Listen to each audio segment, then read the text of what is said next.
Wherever you are, you can get involved. European Union institutions have poured enormous resources into Get Out the Vote campaigns. But have they invested enough in stay out of the vote efforts, in ways to prevent malicious meddling? It's not like there was no warning. 5 years ago, the Kremlin's Internet Research Agency in St. Petersburg was revealed, estimated to spend more than $1 million a month pumping out anti-Western spin. 3 years ago, U.S. elections were the target of that Russian troll farm.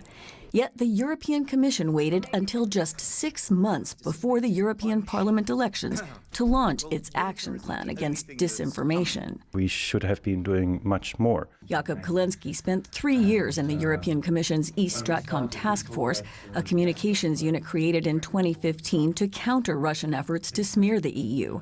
Now with an independent think tank, Kalinski says Brussels is way behind. Expecting that we will solve the problem like in the last 2 months before the elections, or even in the last month of the elections when the Russians have been working on it for the past 5 years, I think it's very naive. Facebook, Google, and Twitter have a role in the Commission's plan, pressed to better verify users' identities and remove fake accounts faster, and to make clear who's paying for advertising and content. Facebook has just opened its own war room in Dublin to target inauthentic activity ahead of EP elections. Lutz Güllner from the EU's External Action Service says there has been progress. It's not as much as we would have liked to, but we have seen in terms of transparency rules, things are really moving, and I think the platforms understood that they also need to take a much closer look at what is happening there. But not everyone is counting on bureaucrats and big tech to lead the battle. Out in the quiet Flemish countryside is what you might call an anti-troll farm with a staff of 1. Hi. Hello, hi Martin, Terry. Hey, welcome. Step inside.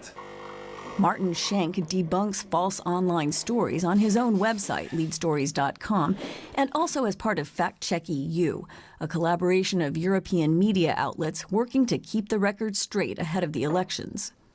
Anything that looks suspicious, that we take a closer look at that, and yeah, if it smells funny, especially the kind of story that makes people angry or upset or confirms people in their bias, like I knew Muslims this or I knew Trump that.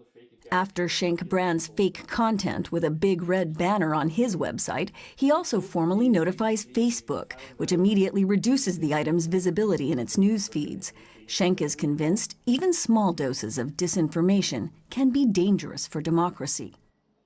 If you can swing a few hundred votes in a certain district or in a certain state, that might tip the balance, and you cannot make this coalition or that coalition because one seat has moved. So it will undoubtedly have an influence. With so much at stake across 28 countries, experts say we're likely to see intense disinformation campaigns right up till the final votes are cast. And that report was by Terry Schultz in Brussels. She joins me now from there. Now, Terry, what do those who are carrying out these disinformation campaigns really want to achieve?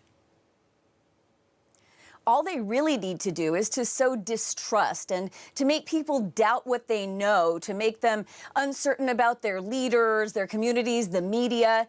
And in that way, these actors hope that perhaps they'll vote for more authoritarian leaders. And if we're talking about the Kremlin or extremist groups, they think maybe those leaders will be more amenable to their aims. And so remember, if you get all the way up to EU level, major policies can be blocked with just one vote, something like sanctions or energy projects. So you really can make a big difference just by sowing distrust, and that's what they're aiming for. And what kind of specific disinformation campaigns have been identified, and have fact checkers then taken them down? Yeah, we've seen a lot of campaigns debunked here in the days before the European Parliament elections. The fact checker that I visited, Martin Schenk, which you saw in my story, he showed me how he took apart a claim that a Muslim had been seen, a man in white robes had been seen perhaps setting the Notre Dame fire. Now, you know how much emotion that event caused. And what Martin did is simply find a longer clip of that video, and then you could see very clearly this was a fireman, not somebody wearing long robes, not somebody that was there with malicious intent on the Notre Dame fire. And the other big successes have come from the online activist group Avaz, who has hired its own elves to take down many pages, reaching millions of users, spreading fake content. They take this information to Facebook, and Facebook takes the pages down. Now, given all of this, how much of a threat could disinformation pose to the integrity of European elections next week?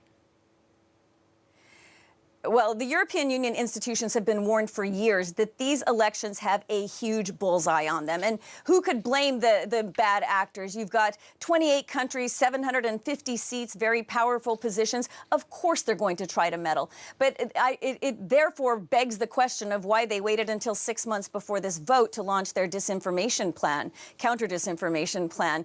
And I think that we won't know until the very final days what exactly the big plans are of the disinformation campaigners. Experts tell me that it could be just a day or two before the vote where we see some huge drop of information that nobody has seen before coming from stolen emails or something like this. We've certainly seen that in the U.S. elections. And then it could be days, weeks, months, even years after the elections until it's all unraveled. What we do know is there will be some influence. It remains to be seen how great.